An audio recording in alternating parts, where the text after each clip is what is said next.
Hey there, my friends. Welcome back to the channel. My name's Matt Boyle, and one of the things that I like to use to study is the Lightner box, which is a spaced repetition system for physical flashcards.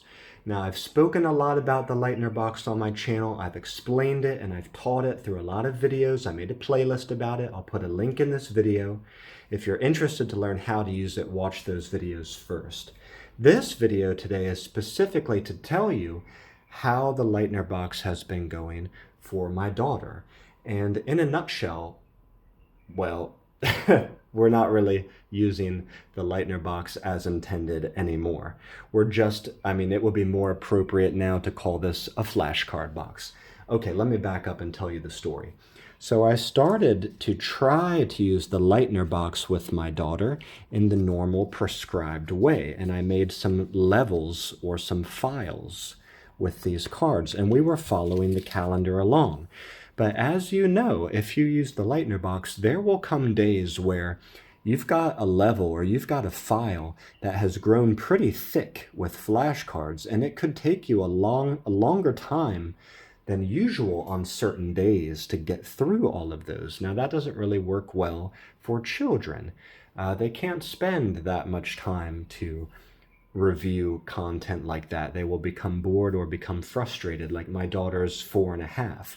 So as part of our nightly routine, I don't want to spend more than really 5 or 6 or 7 minutes doing this every night, and I want a predictable amount of time. She needs a predictable amount of time. She needs to know this is going to be finished soon so we can go to the next part of the routine.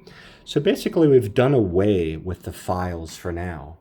And what we do is 2 sets of word monsters every night. You could decide how many you want to do. Maybe it's 5 cards, 10 cards, or 15 cards, or maybe 2 or 3 sets of cards, depending on what you're doing and depending on, the ability level or the age level of your child.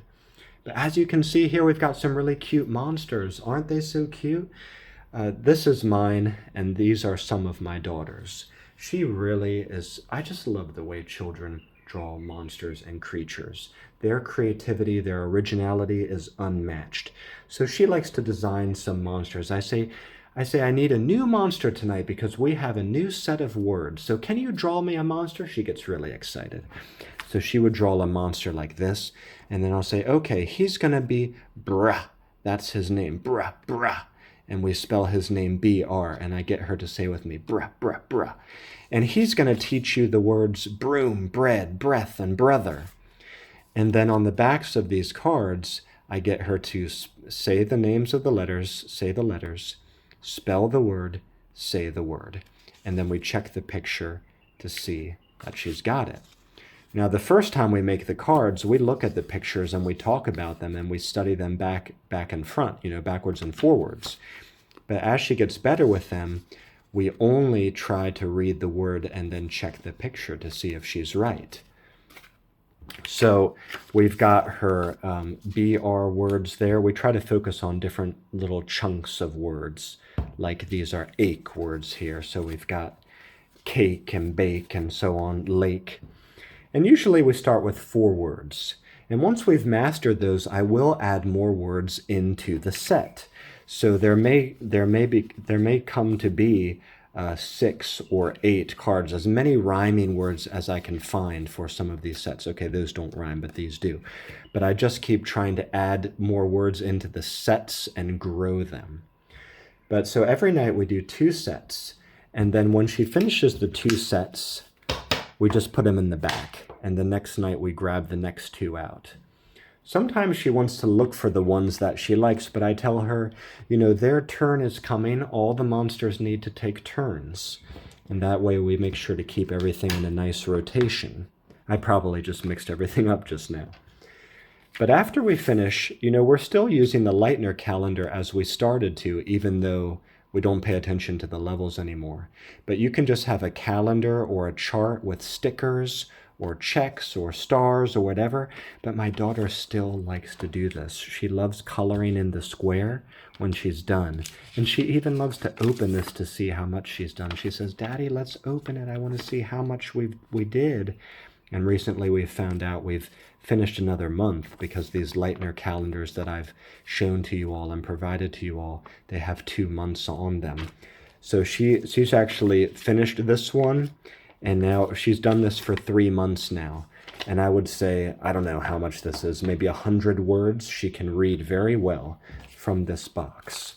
And we're just going to keep going. This is the thing, is if you want to be successful with children, I think you have to break things down. You don't want them to get bored or frustrated. That means you're trying to do too much too fast. So keep the tasks manageable. A little bit is better than a lot and then burning out, or a lot and then giving up. We just do like 5 minutes a night of these. And as you can see, we are, 3 months in and going strong. And then after each month is finished, I give her a present or I give her a reward that helps facilitate and support her continued learning and her continued growth. So I wish you the best of success with your children or students or young friends, whoever they are, using a flashcard box or using a Lightner box. If you have teenagers, they probably could use a Lightner box in the normal way really, really well. If you want some tutorial videos, just look for my Ultimate Lightner Box playlist. I'll put a link in this video, or you can search for it yourself. It's one of the most popular videos out there.